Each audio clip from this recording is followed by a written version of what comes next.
Hello student. पिछले video में हमने अभी आपको गेम थ्योरी के बारे में हम चर्चा कर रहे थे। इस थ्योरी के बारे में ये था कि दो टीमें अगर आपस में खेलती हैं तो वो एक तरह का शत्रु का व्यवहार करती हैं। उस गेम में वो दूसरी पार्टी या दूसरी टीम एक दूसरे के बारे में, उनका सामर्थ्य कितना है, उनकी कैपेसिटी कितनी है, उनके पास कौन सी तकनीकी माइंड है या उनका पास क्या चातुर्य है, इस बारे में पूरी जानकारी रखती है।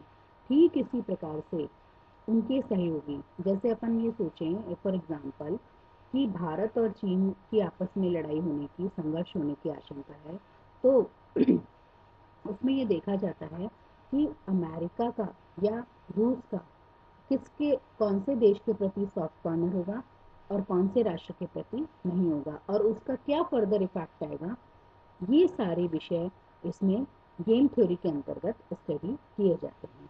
अब गेम थ्योरी में थ्योरी के अलावा ये देखा जाता है कौन कौन से गेम्स हैं।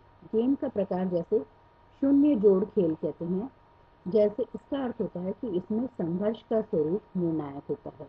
इसमें एक पक्ष पूर्ण विजय और दूसरा पूर्ण विनाश प्राप्त करता है। शून्य जोड़ खेल किसे कहा जाता है? जिसमें एक पक्ष पूरी तरह से हार जाता है, जिसका पूरा अस्तित्व खत्म हो जाता है, और दूसरा पक्ष पूरी तरह जीत जाता है। नेक्स्ट आता है सतत जोड़ खेल। इसमें प्रतिद्वंदी दूसरे को हानि पहुंचाकर स्वयं लाभ नहीं उठाते हैं, बल्कि पारस्परिक सहयोग की भावना से प्रेरित होकर समान लाभ प्राप्त करते हैं।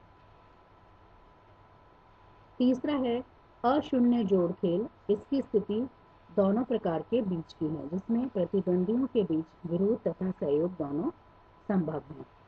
तो इस तरह से 3 गेम्स की हमने चर्चा करी: शून्य जोड़ खेल, सतत जोड़ खेल और अशून्य जोड़ खेल। मार्टिन शूबिक खेलों को 3 वर्गों में रखते हैं। पहला है परिणाम के आधार पर खेल, सेकंड पॉइंट आता है इसमें अवधि के आधार पर खेल, और थर्ड पॉइंट आता है इसमें समाधान के आधार पर खेल। राइकर अशून्य योग खेल सिद्धांत का प्रतिपादन किया है। राइकर ने अशून्य खेल सिद्धांत का प्रतिपादन किया है। अन्य सिद्धांतों की तरह इसकी भी कुछ सीमाएं हैं, जैसे मनुष्य के वास्तविक जीवन, खासकर राजनीतिक जीवन की परिस्थितियों को खेल सिद्धांत की तरह ढालना बहुत मुश्किल है, क्योंकि उसकी अपनी कुछ लिमिटेशंस हैं। दूसरा है खेल सिद्धांतकर्ताओं में पूर्ण बौद्धिकता की कल्पना करता है। राजनीतिक जीवन की परिस्थितियों में मनुष्य बौद्धिकता का सहारा भी ले सकता है, लेकिन हमेशा बौद्धिक रूप से ही कार्य करे ऐसा नहीं है। कई बार वो धूर्तता भी दिखाता है, चातुर्य भी दिखा देता है।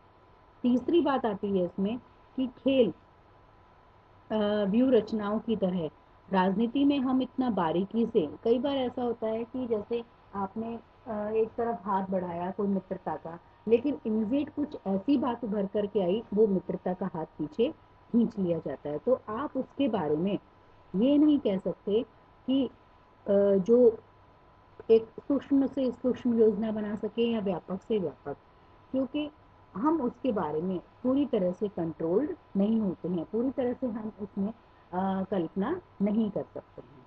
ठीक है। नेक्स्ट और लास्ट जो थ्योरी है वो है हमारी डिसीजन मेकिंग थ्योरी। ये एक इम्पॉर्टेंट थ्योरी है, इसके बारे में अलग से भी पूछा जाता है, डिसीजन मेकिंग थ्योरी क्या है।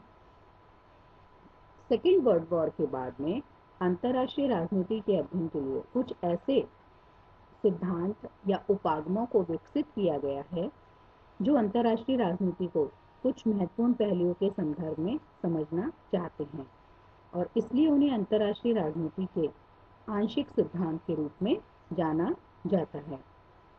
इनमें से जैसे जो ये सिद्धांत विकसित करते हैं, कुछ ने विदेशिक नीति को अंतर्राष्ट्रीय राजनीति का सर्वाधिक महत्वपूर्ण भाग माना है, और वो विदेश नीति के अध्ययन पर ही जोर देते हैं, क्योंकि उनका मानना है कि ऐसे अध्ययन से, विदेश नीति के अध्ययन से संपूर्ण अंतर्राष्ट्रीय राजनीति के अध्ययन की आवश्यकता बहुत हद तक पूरी हो सकती है। वैदेशिक नीति के अध्ययन के लिए निर्णय निर्माण सिद्धांत, क्रीड़ा सिद्धांत, सौदेबाजी सिद्धांत का नाम विशेष रूप से उल्लेखनीय है। मतलब वैदेशिक नीति के अध्ययन के लिए डिसीजन मेकिंग थ्योरी कह सकते हैं, गेम थ्योरी, बार्गेनिंग थ्योरी के नाम से जानी जाती है। और ये सभी सिद्धांत किसी न किसी रूप में विदेश नीति निर्धारण के व्यवहार तथा उसकी परिस्थितियों के अध्ययन से संबंधित होते हैं, जिसके अंतर्गत ही रह करके राष्ट्रों द्वारा अपने नीति निर्धारक निर्णय लिए जाते हैं। क्लियर हो गया बिल्कुल कि भाई कोई भी जो डिसीजन मेकिंग पावर है वो विदेश नीति के कॉन्टेक्स्ट में ली जाती है। जहाँ तक अंतर्राष्ट्रीय राजनीति में निर्णय निर्माण सिद्धांत के प्रचलन का प्रश्न है, तो ये माना जाता है कि पहले से ही समाजशास्त्र मनोविज्ञान के अध्ययन और शोध का विषय क्या होता है, निर्णय निर्माण में का उपागम का उसमें प्रयोग किया जाता था और बाद में इसका उपयोग राजनीति शास्त्र में भी होने लगा। अंतर्राष्ट्रीय राजनीति में जैसा हम सभी जानते हैं कि विदेश नीति के अध्ययन के लिए इसका इस्तेमाल होने लगा है और इसमें जो मुख्य योगदान दिया है वो रिचर्ड स्नाइडर है, HW है, ब्रुक तथा बटन स्पाइन का है। ये छोटे छोटे जो हैं राजनीति शास्त्री, इनका नाम आपको याद रखना है। मेनली जो डिसीजन मेकिंग थ्योरी है वो रिचर्ड स्नाइडर द्वारा दी गई थी। तीनों ही विद्वानों ने एक साथ मिलकर अपनी पुस्तक लिखी, foreign policy decision making and approach to the international politics. Book का नाम मैं दोबारा बता देती हूँ, foreign policy decision making and approach to the international politics. और ये लिखी थी रिचर्ड स्नाइडर, HW, ब्रुक तथा बटन स्पाइन का है ने लिखी। इन विद्वानों ने अंतर्राष्ट्रीय राजनीति में निर्णय करने वाले जो पदाधिकारी हैं उनके व्यवहार का विश्लेषण किया और उसको आवश्यक माना और उन्होंने विदेश नीति के अध्ययन के लिए एक अवधारणात्मक संरचना विकसित की। रिचर्ड स्नाइडर बुक तथा सेपिन के अनुसार किसी भी कार्य का अस्तित्व तब होता है जब कार्य करने वाले लक्ष्य, साधन तथा परिस्थिति का निर्धारण किया जा सके। उनका ये कहना था कि राज्य को उसके सरकारी निर्णयकर्ताओं के रूप में उन्होंने परिभाषित किया। जैसे वे पदाधिकारी जिनका कार्य व्यावहारिक दृष्टिकोण से राज्य के कार्य समझे जाते हैं, उन्हें ही राज्य के रूप में स्वीकार किया जाना चाहिए। स्नाइडर, ब्रुक तथा स्पाइन ने यह भी कहा कि राज्य निर्णय निर्माता है, यानी कि इनका कहना था कि जो डिसीजन मेकिंग करते हैं वो ही वास्तव में राज्य है। राज्य एक अमूर्त संस्था है, वो दिखाई नहीं देती है, लेकिन जो भी राज्य के बारे में सोचते हैं, जो भी डिसीजन पावर लेते हैं, डिसीजन पावर जिसके पास होती है, तो वो राज्य कहे जाते हैं। इसी तरह से स्नाइडर, ब्रुक तथा स्पाइन ने अंतर्राष्ट्रीय राजनीति में जिस निर्णय निर्माण उपागम को विकसित किया उसे एक महत्वपूर्ण उपागम माना जाता है। फिर भी इसके भी कुछ दोष बताए गए हैं, जैसे कि अंतर्राष्ट्रीय राजनीति में सिर्फ एक विदेश नीति ऐसा तत्व नहीं है जिसके ऊपर पूरी अंतर्राष्ट्रीय राजनीति टिकी हुई है, जबकि जो ये डिसीजन मेकिंग थ्योरी के जो समर्थक है वो अंतर्राष्ट्रीय राजनीति को विदेश नीति का आधार स्तंभ मानते हैं। इसी तरह से ये कहना कि अंतर्राष्ट्रीय राजनीति ही सब कुछ है, ये गलत होगा, क्योंकि मात्र विदेश नीति को संपूर्ण अंतर्राष्ट्रीय राजनीति के रूप में स्वीकार करना उचित नहीं है। दूसरी बात आती है निर्णय निर्माण उपागम से स्नाइडर तथा उसके सहयोगियों ने बहुत सारे चरों का उल्लेख किया है। उन चरों को एकत्रित करना, चरों मतलब होता है वेरिएबल्स को, और उनके आधार पर निर्णय लेना एक मुश्किल कार्य है। स्वयं स्नाइडर ने भी इस बात को स्वीकार किया है। तीसरा पॉइंट आता है कि इन विद्वानों के निर्णय निर्माण सिद्धांत के लिए बहुत सारे चरों का उल्लेख किया है, परंतु इस बात का स्नाइडर तथा उसके सहयोगियों ने संकेत नहीं किया है कि विशेष परिस्थितियों में किन चरों को कितना महत्व दिया जाना चाहिए। चौथे, स्नाइडर, ब्रुक तथा स्पाइन द्वारा जो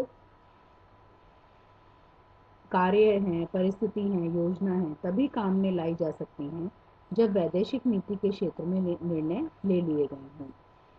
तो ये मानना कि हमेशा विदेश नीति के बारे में निर्णय लेना ही अंतर्राष्ट्रीय राजनीति का एक पक्ष है, ऐसा संभव नहीं है, क्योंकि कुछ निर्णय अलग विदेश नीति से हटकर भी अंतर्राष्ट्रीय राजनीति में लिए जा सकते हैं। परंतु फिर भी जो निर्णय निर्माण सिद्धांत है वो आज भी उपयोगी है, क्योंकि निर्णय निर्माण के द्वारा जो इन्होंने थ्योरी बताई हैं, जो डिसीजन में पावर्स के बारे में चर्चा करी है, तो वो सही है। परिस्थितियों के संबंध में निर्णयकर्ताओं की जो जानकारी है वो उचित निर्णय के लिए सहायक सिद्ध हो सकती है, लेकिन कि वैदेशिक नीति की निर्धारक परिस्थितियों और परिवेगों को समझने में शायद सफल नहीं हो, लेकिन उनकी स्थिति को समझने में सहायक सिद्ध हो सकती है। स्नाइडर, ब्रुक तथा स्पाइन के द्वारा प्रतिपादित निर्णय निर्माण उपागम से संबंधित अन्य लेखकों एवं विद्वानों द्वारा कई प्रकार के संशोधन किए गए हैं।